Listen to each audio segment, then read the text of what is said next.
The snow fell heavy that night in the mountains. Teo stood by the window of the research station, watching the storm cover everything in white. He held a cup of coffee, but it had gone cold an hour ago. He couldn't sleep. The nightmares always came when he tried. He was 28 years old, but sometimes he felt much older. The war had done that to him. 5 years of saving lives on battlefields, watching soldiers die in his arms, making impossible choices about who to save first. The war was over now, but the memories stayed. That's why he took this job. A medical officer at a remote research station in the mountains far from cities and people. Just him and 3 scientists studying climate patterns. Quiet work, safe work, boring work. Exactly what he needed. The light came without warning. A brilliant streak of fire tore across the black sky, brighter than anything Teo had ever seen. It wasn't a meteor. Meteors didn't change direction. This thing turned, twisted like something was controlling it, or trying to. It disappeared behind the mountain ridge with a flash that turned night into day for just a moment. Then came the sound, a deep boom that shook the windows and rattled his coffee cup. Teo's training kicked in immediately. He grabbed his emergency medical pack, already moving toward the equipment room. His hands worked on autopilot, pulling on thermal gear, checking supplies. The other researchers were still asleep. He should wake them. He should call for help, but something told him there wasn't time. The journey down the mountain was dangerous in daylight. In a storm at night, it was suicide. Teo didn't care. The same instinct that made him run toward explosions during the war was pushing him forward now. Someone might need help. That was enough. His snowmobile cut through fresh powder, headlights barely piercing the storm. The crash site wasn't hard to find. The snow around it had melted in a perfect circle, steam rising into the freezing air.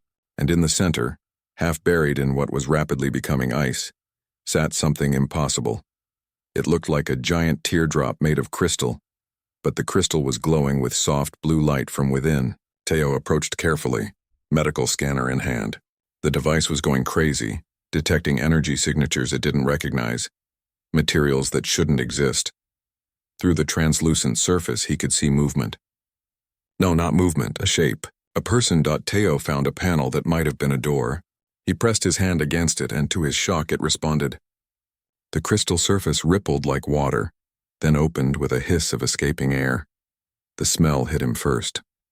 Sweet like flowers he couldn't name, mixed with something sharp like ozone after lightning. Then he saw her. She was beautiful in a way that made his brain struggle to process what he was seeing.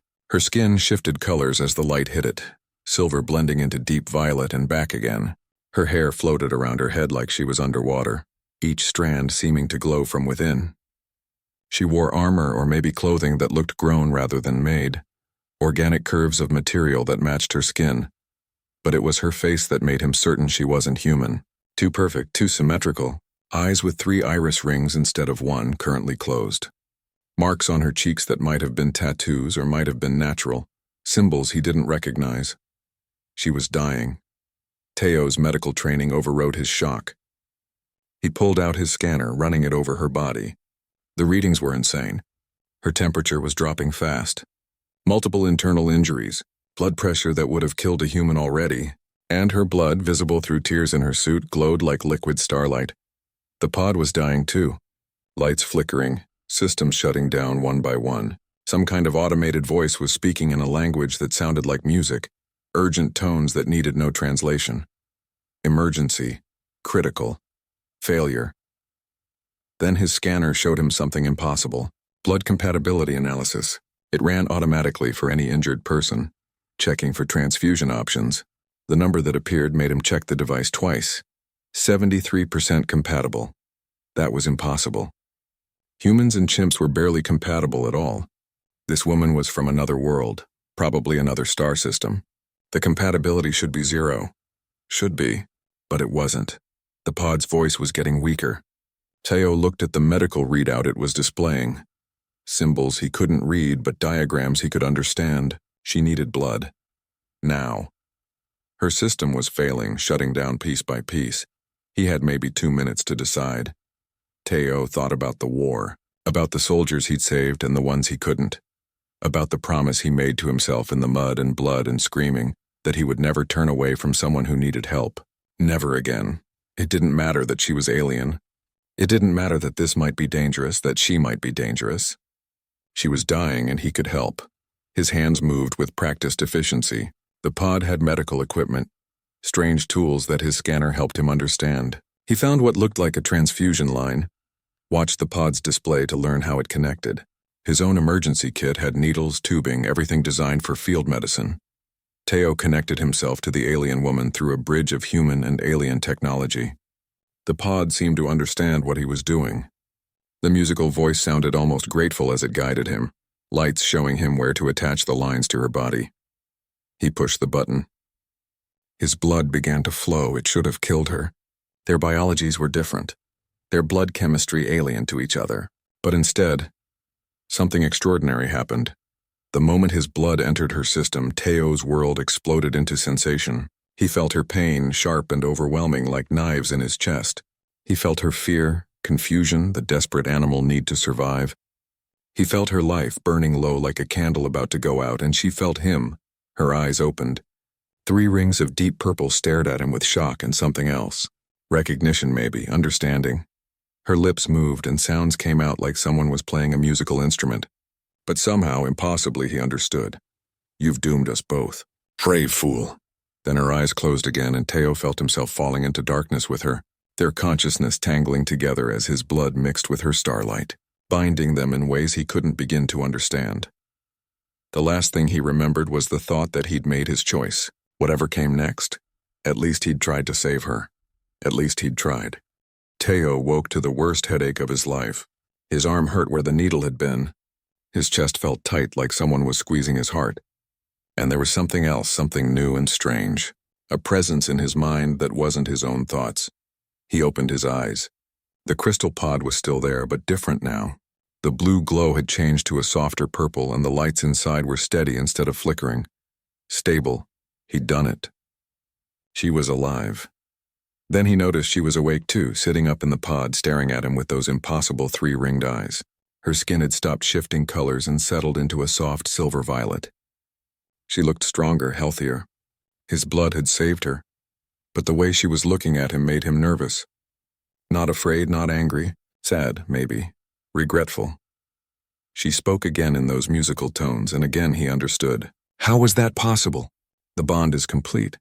I can feel your confusion, your pain, your good heart that doomed us both. Her hand pressed against her chest, right over where her heart would be if she had one in the same place as humans. Do you feel it too? The connection. Teo did feel it. That strange presence in his mind. When he focused on it, he could sense emotions that weren't his.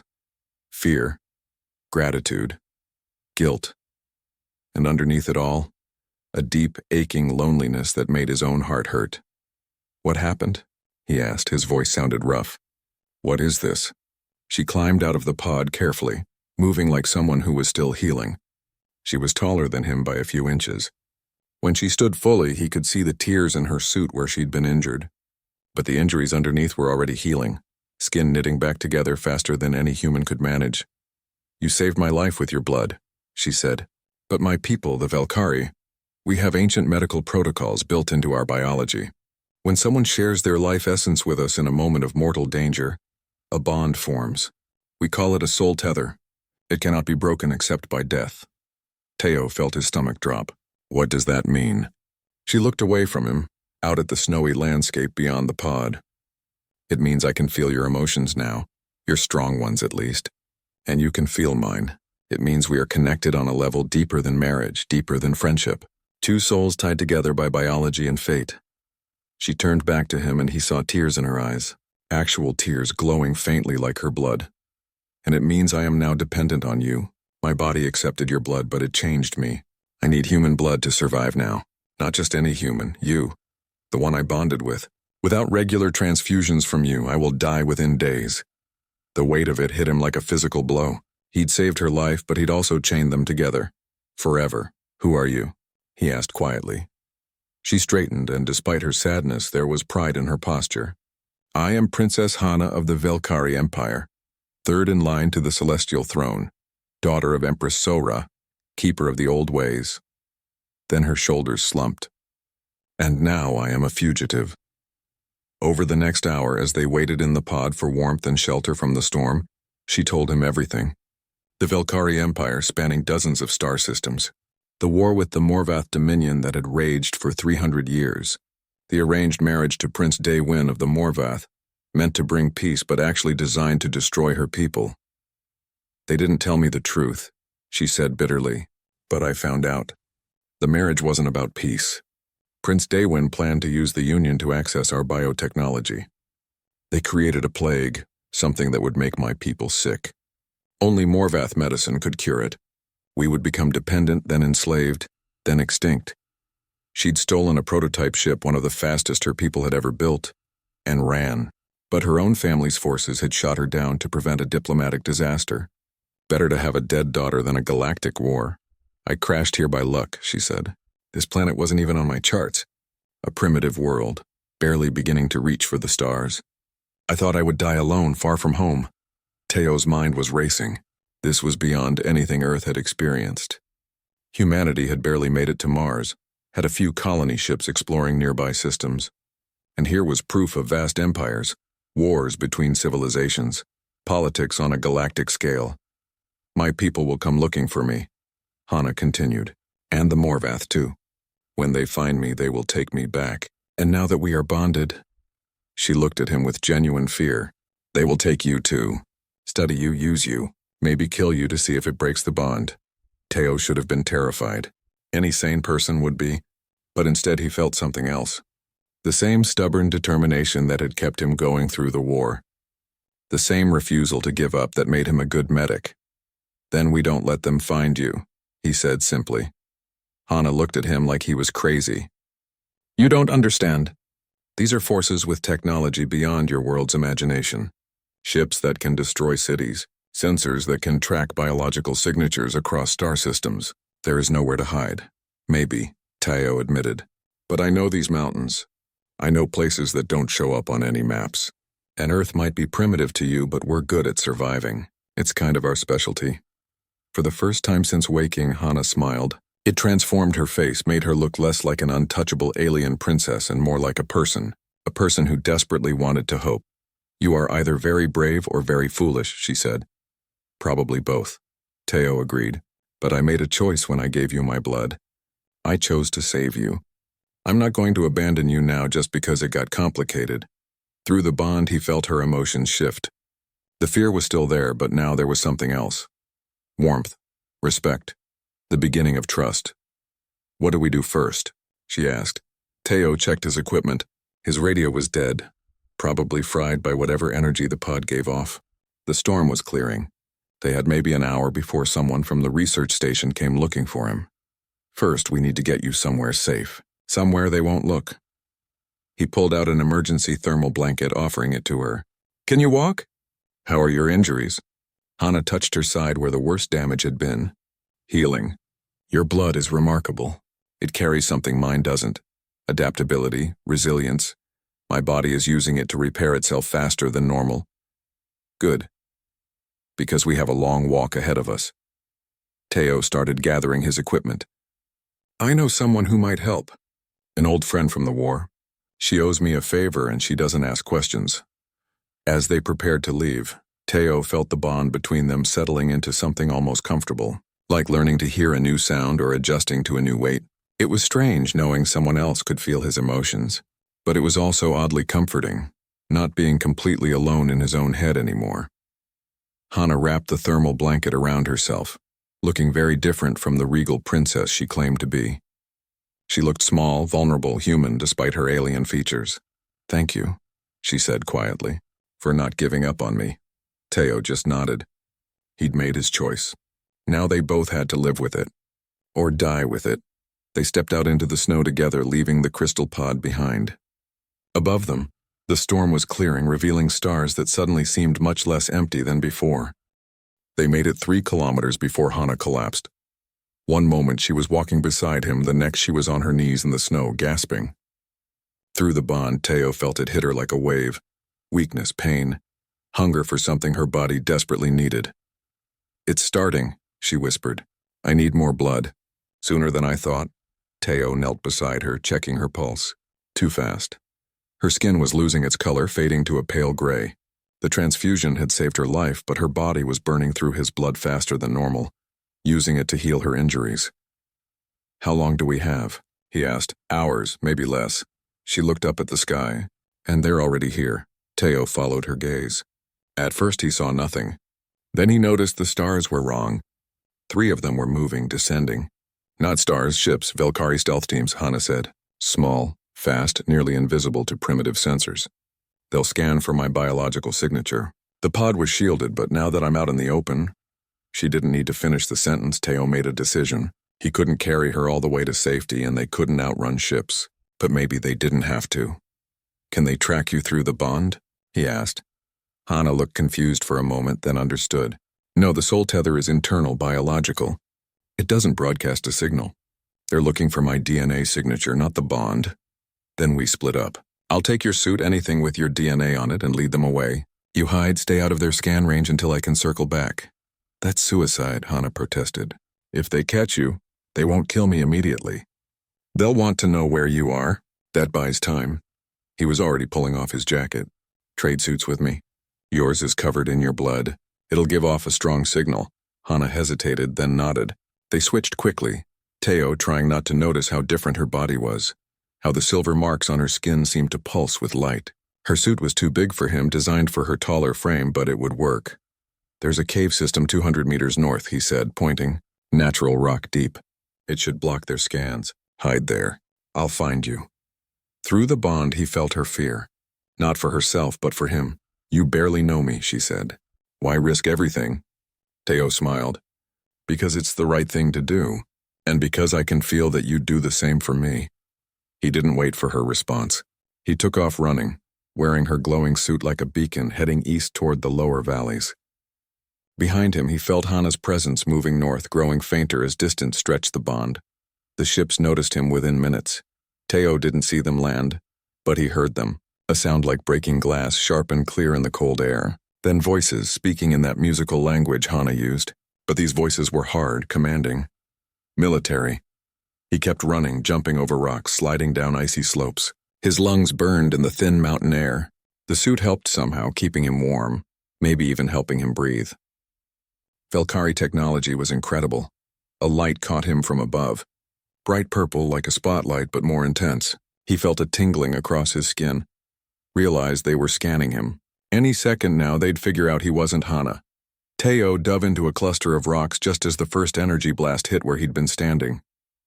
The snow exploded into steam. These weren't warning shots. They were trying to kill him, or were they? Maybe they thought he'd stolen the suit, that he'd hurt their princess. He needed to make them talk, buy more time for Hana to hide. "I'm human," he shouted in Korean, then English, hoping their technology could translate. "I'm not who you're looking for." The shooting stopped. A moment later, 3 figures descended from the sky, floating down on what looked like platforms of solid light. They were Velkari, but different from Hana, harder. They wore dark armor and carried weapons that hummed with power. The leader, a tall female with marks like lightning across her face, approached him. Her eyes scanned the suit he wore, and her expression turned dangerous. "Where's Princess Hana?" Her words came out in perfect Korean, probably from a translator device. "What have you done with her?" Teo stood slowly, hands raised. "I saved her life. She was dying in her pod. I gave her a medical transfusion." The leader's eyes widened. She grabbed his arm, a device on her wrist scanning him. The reading made her step back in shock. "A soul tether," she whispered. "You bonded with the princess. How is that possible? You're primitive, barely evolved." She stopped herself, professional discipline taking over. "Where is she?" "Safe from you," Teo said. "Safe from people who shot down their own princess to avoid a diplomatic problem." The leader's face showed conflict. "Duty fighting with something else. You don't understand the situation. The marriage to Prince Daewin is the only thing preventing total war. Without it, billions will die. And with it, the Velkari will be enslaved." Teo shot back. "She told me about the plague, about the Morvath's real plan." One of the other soldiers spoke up. "Captain Hyjin, we're picking up Morvath signatures in orbit. They're deploying drop teams." Captain Hyjin cursed in her musical language. She looked at Teo with new calculation. "The Morvath don't take prisoners. If they find the princess, they'll kill her and blame the Velkari for her death. Use it as justification for invasion. She made a decision. Where is she? Exactly? Teo felt the bond, checked Hana's emotional state. She was hidden, scared but safe. He had to trust his instincts now. Had to gamble that this captain cared more about her princess than politics. I'll take you to her, he said, but only you. Your soldiers stay here, and we go unarmed. Yijin studied him for a long moment. Then she powered down her weapon and handed it to one of her soldiers. If you've harmed her, human soul tether or not, I will kill you slowly. If I'd wanted to harm her, I wouldn't have given her my blood, Teo replied. They moved quickly through the snow, captain and prisoner walking side by side. Through the bond, Teo sent a feeling to Hana. Trust, hope, coming. How did you manage a transfusion?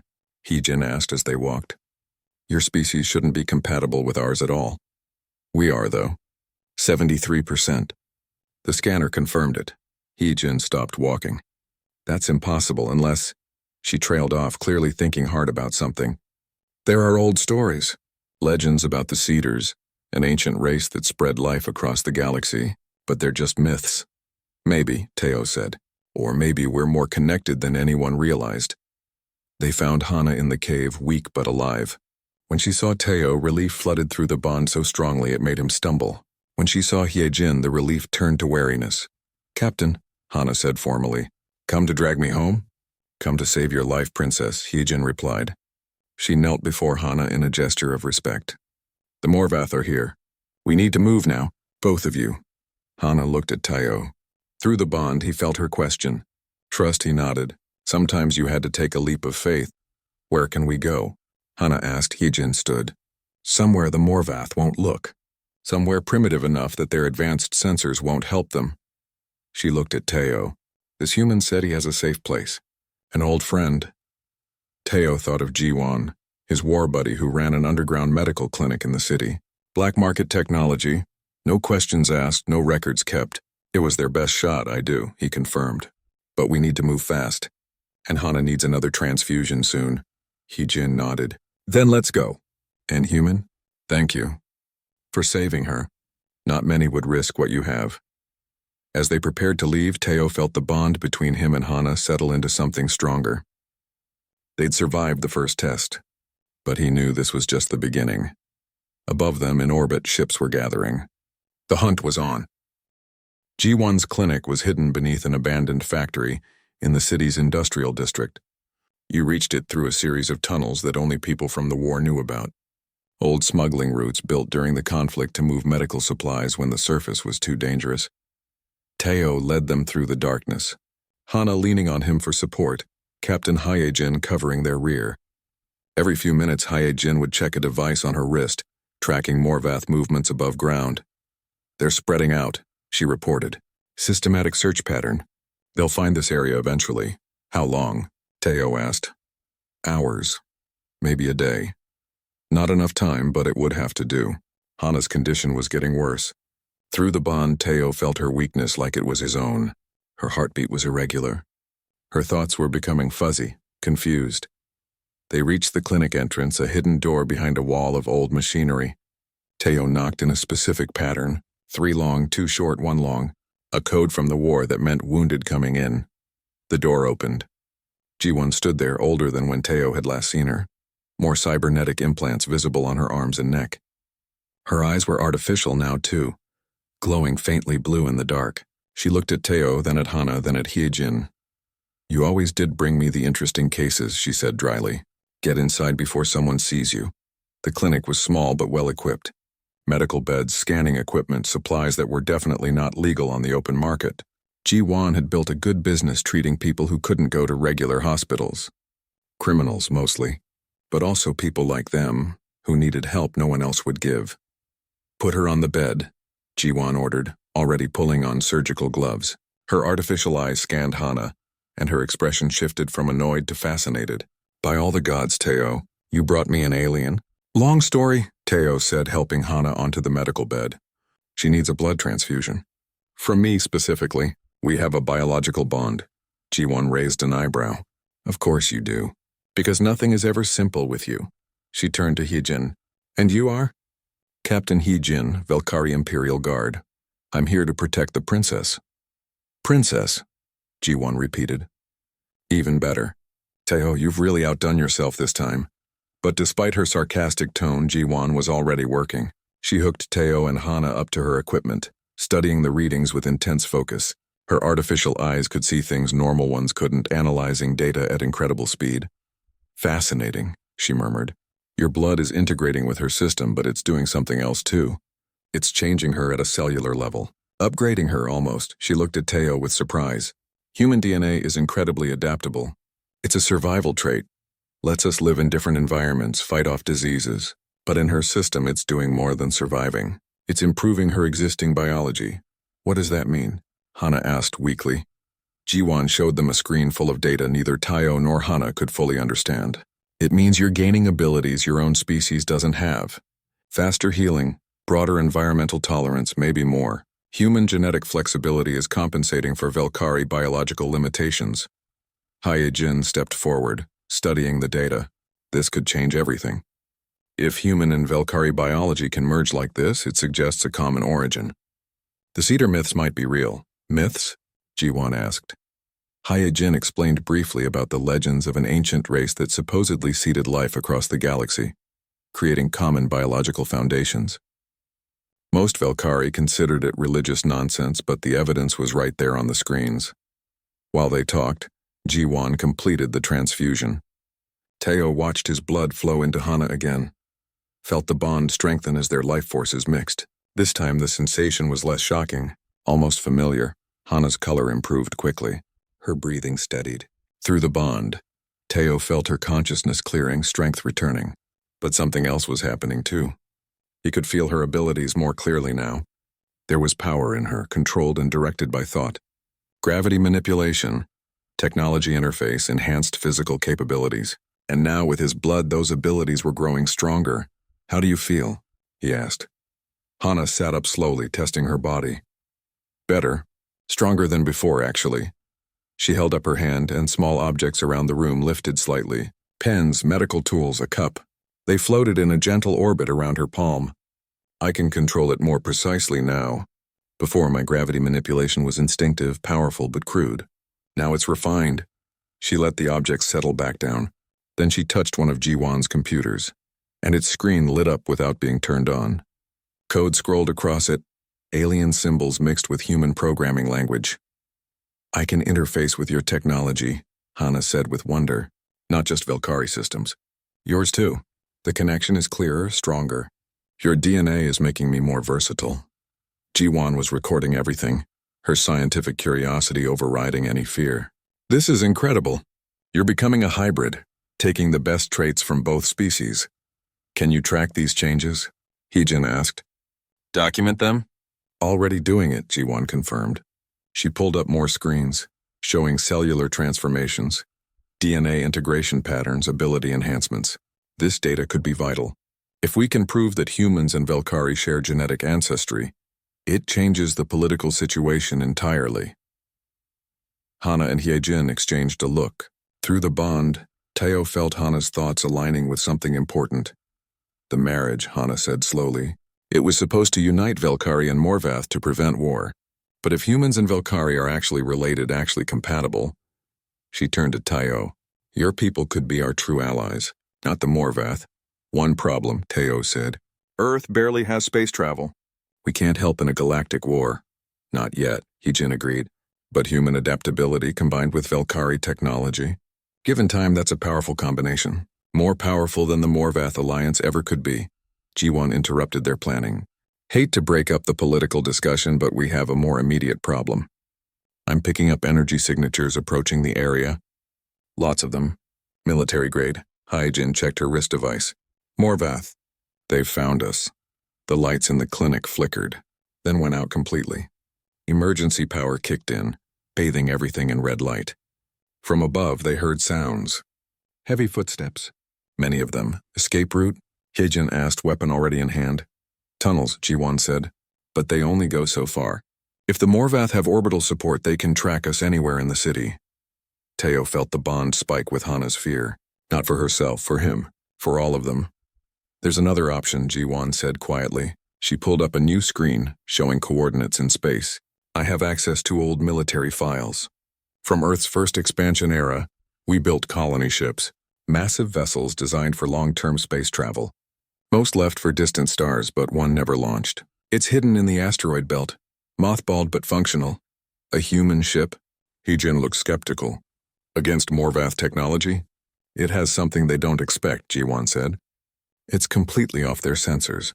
Too primitive to register as a threat, and with the access codes I have, you could reach it, activate it, and be gone before they realize what happened. An explosion rocked the building above them. Dust fell from the ceiling. Decide now, Ji-Wan urged. I can hold them off. Give you time to reach the launch point I set up. But you need to go.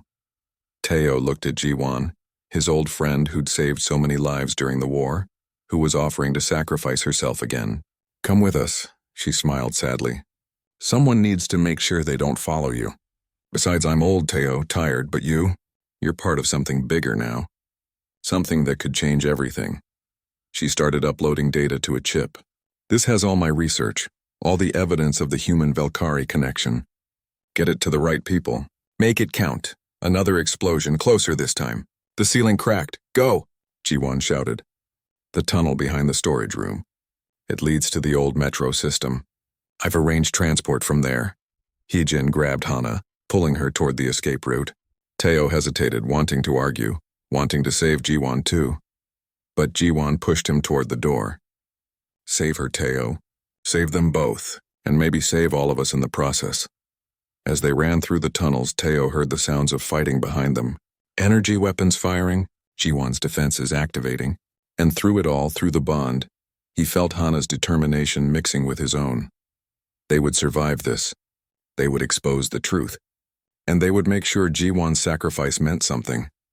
The tunnel led them into darkness toward an uncertain future, but together. The shuttle was exactly where Ji-Wan said it would be. An old cargo transport hidden in an abandoned warehouse near the spaceport. It looked ancient, covered in rust and dust, but when Heejin powered it up, the engines hummed to life smoothly. Your friend prepared well, Heejin said, checking the systems. This ship has been upgraded with stealth technology. Not Velkari grade, but good enough to avoid Morvath sensors if we're careful. They lifted off under cover of a commercial transport flight, hiding in the larger ship's sensor shadow. Earth fell away beneath them, blue and white and beautiful. Teo wondered if he'd ever see it again. Beside him, Hana stared at the planet with wonder. It's beautiful, she said softly. I crashed there expecting to die. Instead, I found hope. Through the bond, Teo felt her emotions. Gratitude, affection, and something deeper, growing stronger with each shared moment, something that scared them both. The journey to the asteroid belt took 6 hours. They used the time to study Ji-Wan's data, trying to understand the full implications of the human-Velkari connection. The evidence was overwhelming. DNA markers that matched across species, biological pathways that were too similar to be coincidence, proof of a common ancestor millions of years old. The cedars were real, Hana said, scrolling through genetic maps. They didn't just spread life randomly. They designed it, created compatible species across the galaxy. But why? Maybe they knew that one day we'd need each other, Teo suggested. Maybe they wanted to ensure that life would survive, adapt, grow stronger through connection. Heejin plotted their course carefully, avoiding known patrol routes. If this information gets out, it changes everything. The Morvath marriage becomes pointless. The Velkari would have better allies in humanity. But Earth isn't ready for galactic politics, Teo said. We barely have functional space travel. We'd be crushed between the Velkari and Morvath. Not if we had time to prepare, Hana countered. Not if we had Velkari technology and human adaptability working together. In a generation, maybe two, Earth could be a major power. The asteroid belt appeared ahead, a vast field of tumbling rocks and ice. Heejin navigated carefully, following the coordinates Ji-Wan had provided. And there, hidden in the shadow of a massive asteroid, was the colony ship. It was enormous, easily 3 kilometers long, shaped like a massive cylinder with rings around its middle. The hull was dark, unpowered, but intact. Letters on the side spelled out its name in multiple languages. New Dawn. That's a primitive ship? Heejin asked, sounding impressed despite herself. Primitive by your standards, Teo said, but it was humanity's best attempt at reaching the stars. Built to carry 10,000 people on a journey that might take centuries. They docked at an airlock. The ship's systems recognized Jiwan's access codes, and the ancient doors opened with a groan of metal that hadn't moved in decades. Inside, the ship was dark and cold. Their breath formed clouds as they made their way to the bridge, but as they walked, motion sensors activated, and lights began flickering on one by one. The ship was waking up. The bridge was massive, designed to be operated by a full crew. Dozens of stations sat empty, covered in dust. But at the center was a command chair, and above it a holographic interface that sprang to life as they approached. A figure appeared in the hologram. A woman middle-aged, dressed in an old Earth military uniform. An artificial intelligence, Teo realized. The ship's AI. "Welcome to the new dawn," the AI said in Korean. Her voice was warm, almost motherly. "I am Yujin, ship intelligence. Please identify yourselves." Hyjin provided the access codes. Yujin's hologram studied them each in turn, her eyes lingering on Hana. "Remarkable," Yujin said. "A Velkari, the first alien visitor to the ship." Her eyes shifted to Teo, "And you have shared biology with her. A successful integration, just as the founders hoped." Teo felt a chill. "What do you mean, just as they hoped?" Yujin's expression grew serious. This ship was not truly built for expansion. It was built as a contingency plan. "Please let me show you." The holographic display changed, showing Earth's history. 200 years ago, a meteorite had crashed in what was then called Russia. Scientists studying it found something impossible inside. Biological material, cells that were dormant but intact, carrying DNA that was partially compatible with human genetics. The discovery was kept secret, Yujin explained, but it prompted a theory. If alien DNA could be compatible with human DNA, it suggested a common origin. A designed compatibility. The founders believed that somewhere in the galaxy, there was an ancient race that had seeded life deliberately. More images appeared. DNA comparison charts. Genetic maps showing connections across theoretical alien species. Mathematical models of how life might spread across a galaxy. They built this ship not to colonize new worlds, but to search for evidence of the seeders, Yujin continued. To find other species that shared our genetic heritage. To prepare humanity for the day when we would meet our cosmic cousins. Hana stepped forward, her hand reaching toward the hologram. "Do you have evidence?" "Proof of the seeders' existence beyond theory?" Yujin nodded. The founders discovered references in the meteorite's biological code. Coordinates encoded at a molecular level. Locations across the galaxy where the seeders left more than just life. They left technology, knowledge, instructions for the species they created. A star map appeared showing dozens of marked locations scattered across multiple star systems. Some were in Valkyrie space, some in territories Teo didn't recognize, and some were in the no man's land between empires, unclaimed and unexplored. "The seeders left a legacy," Yujin said. "Whoever finds it, whoever unlocks their knowledge, will have power beyond imagination. The ability to modify life itself, to create new species, to cure any disease, to enhance any ability." Teo understood immediately. That's what the Morvath are really after. Not just the Velkari biotechnology. They're searching for the seeder sites too. And if they find them first, Hana said, her voice tight with fear, they could use that power to enslave everyone. Velkari, human, every species in the galaxy.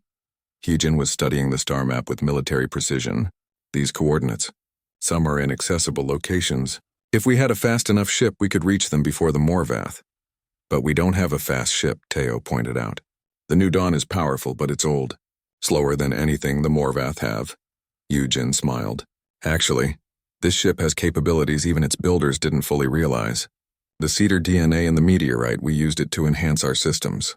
Biological computing, grown rather than built. Given the right catalyst, the New Dawn could evolve, adapt, become faster, stronger, more capable. She looked at Teo and Hana. You could be that catalyst.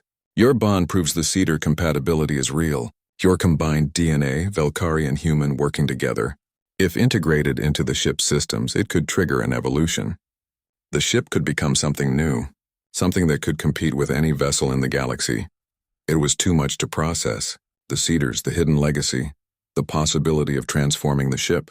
But through the bond, Teo felt Hana's determination rising. We do it, she said. We upgrade the ship, Reach the cedar sites before the Morvath and use what we find to stop them. To protect both our peoples, it's dangerous, Yujin warned. The integration process could kill you both. And even if it succeeds, we'd be racing against enemies who want you dead. Teo thought about Jiwan, sacrificing herself to give them time. About Earth, vulnerable and unaware of the forces gathering around it. About Hana, tied to him by a bond neither had chosen but both had accepted. We didn't come this far to give up now, he said. Through the bond, he felt Hana's hand slip into his. Her skin was warm now, alive with the energy his blood had given her. Together they turned to Yujin. Tell us what we need to do, Hana said. The AI's smile grew wider. Welcome aboard, crew of the New Dawn. Let's change the galaxy. Outside the ship, unknown to them, Morvath sensors had detected energy signatures from the awakening vessel. Prince Daewin aboard his flagship studied the readings with cold satisfaction. Found you, my wayward bride, he said softly. And whatever you've discovered, it will soon be mine. The chase was about to begin. The integration process took 3 days. 3 days of pain, of their DNA being woven into the ship's biological systems, of the New Dawn transforming around them. Through it all, the soul tether kept them anchored to each other, sharing the burden of what they were becoming. When it was over, the ship was alive in ways it had never been before. The engines hummed with organic power, faster and more efficient. Sensors that could detect energy signatures across star systems, weapons grown from living metal that could adapt to any threat. The New Dawn had evolved into something unprecedented, a hybrid of human engineering, Valkyrie biotechnology, and cedar design principles. But they had no time to celebrate. Morvath ships had found them, were already closing in. Hyjin piloted them out of the asteroid belt with incredible speed, the upgraded ship responding to her commands like it was reading her mind. Maybe it was.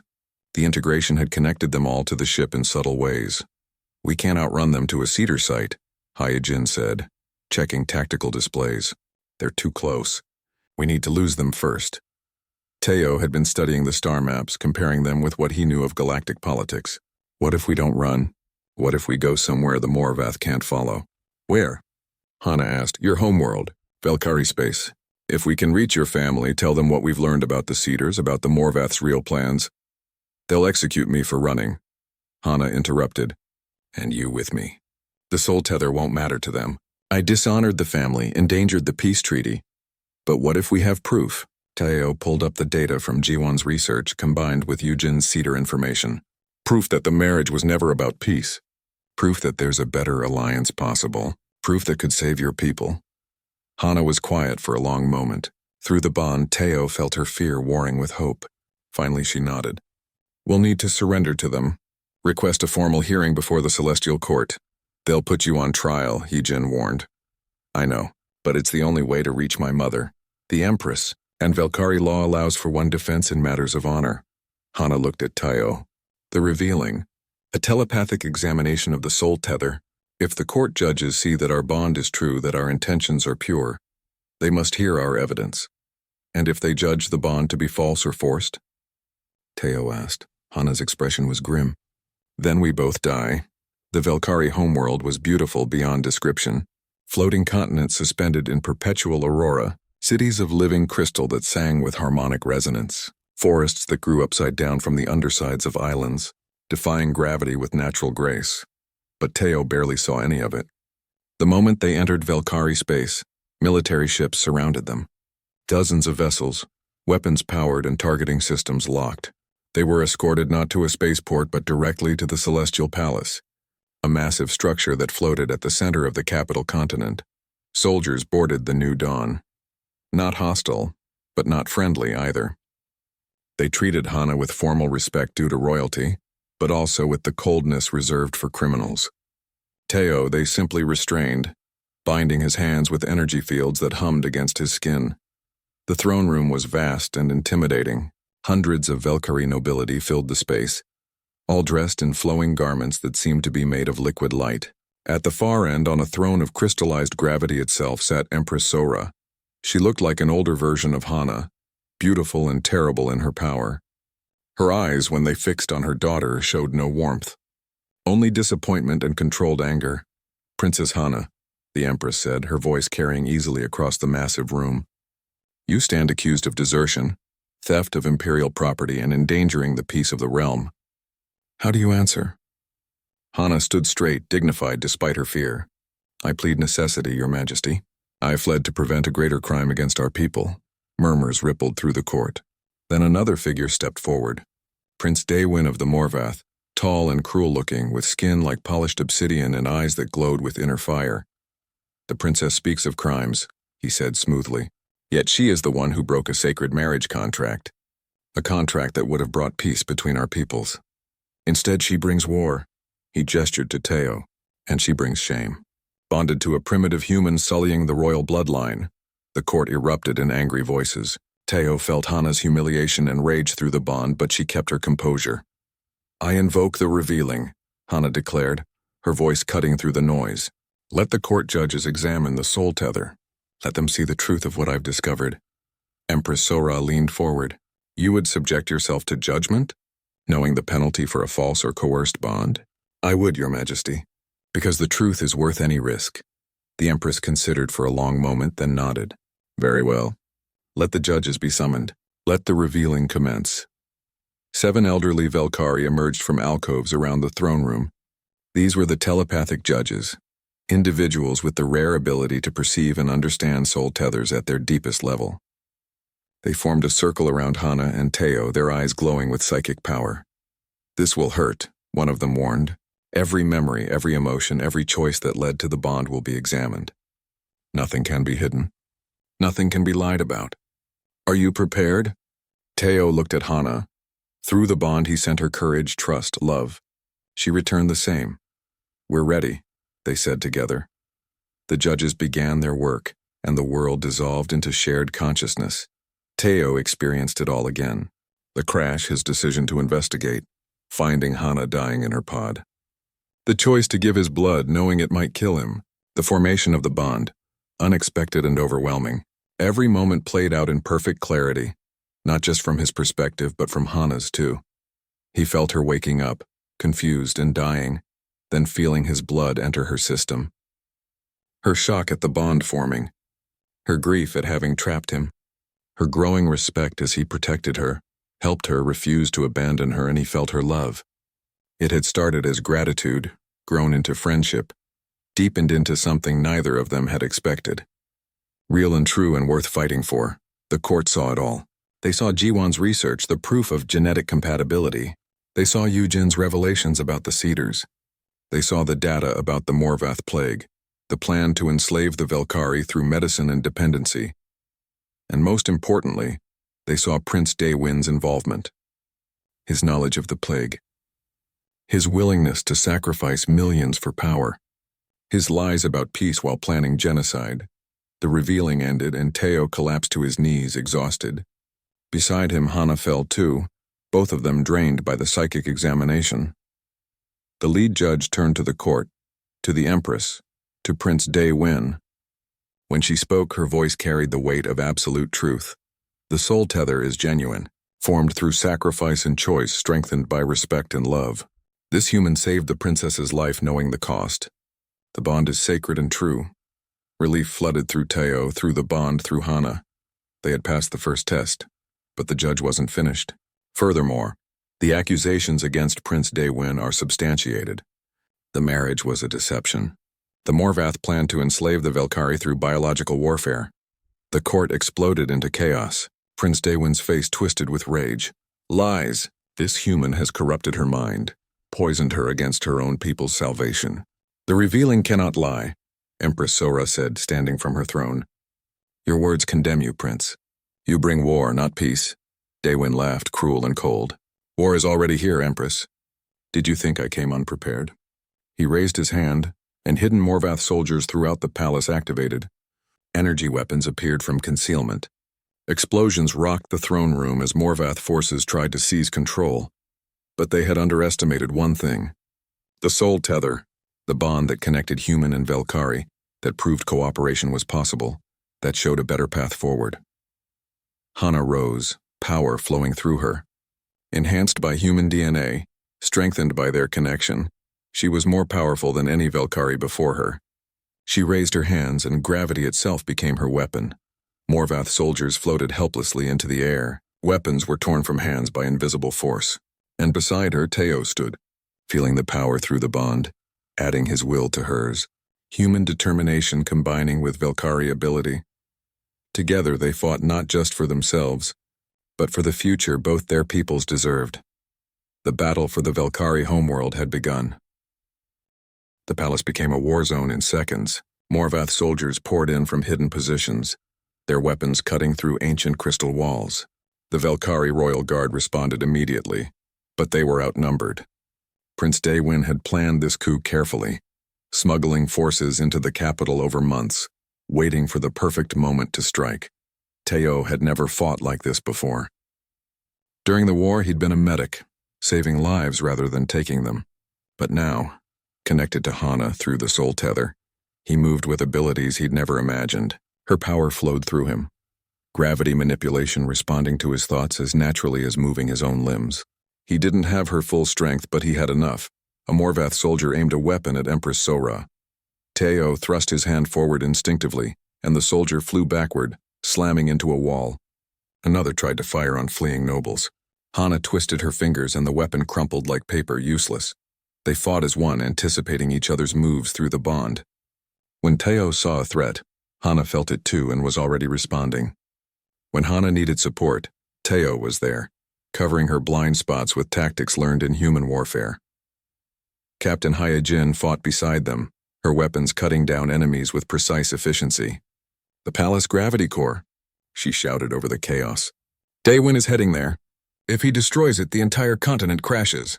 Through the bond, Hana shared knowledge with Teo. The gravity core was what kept the floating continent suspended. It was ancient cedar technology, one of the first discoveries the Velkari had made millennia ago. Destroying it would kill millions, maybe billions. "Go!" Empress Sora commanded, her own powers manifesting as she protected the throne room. "Stop him. Save our people." Teo and Hana ran through corridors of living crystal, Hyojin close behind. They could feel the palace shaking with explosions, hear the screams of the injured. Through the bond, they shared determination. This ended now. The gravity core chamber was deep in the palace's foundation, a massive spherical room with the core floating at its center. It looked like a miniature star blazing with controlled power, tendrils of energy connecting it to the continent above. Prince Daewin stood on a platform surrounding the core, his hands already on the control interface. His soldiers had secured the room, weapons trained on every entrance. "Too late, Princess," Daewin called out, his voice echoing. "The detonation sequence is already active. In 5 minutes, this core overloads. The capital falls. The Velkari Empire falls. And from its ashes, the Morvath will rule." "You'll die too," Hana said, stepping into the chamber with Teo beside her. Daewin smiled. "A small price for victory. Besides, I've already transmitted the cedar data to my people. We'll find the other sites, claim the ancient technology. We'll rebuild life itself in our image." Hyojin was already scanning the core. "We can't stop the overload remotely. Someone needs to interface directly with it, manually shut down the detonation. But the energy output would burn out their nervous system in seconds. It's suicide." Teo looked at the blazing core, at the interface that would kill whoever touched it. He thought about all the people above them, innocent lives about to be destroyed. He thought about G1, who'd sacrificed herself so they could get this far. Through the bond, he felt Hana reach the same conclusion he had. "I'll do it," they said simultaneously. They looked at each other, and in that moment, through the soul tether, they shared everything. Every memory, every feeling, every hope for a future they might not see. "No," Teo said firmly. "You're the princess. Your people need you to rebuild, to lead them into alliance with Earth. I'm just a medic. Let me save one more life. Let me save everyone." "You're not just anything," Hana replied, tears streaming down her face. "You're my soul tether. My partner.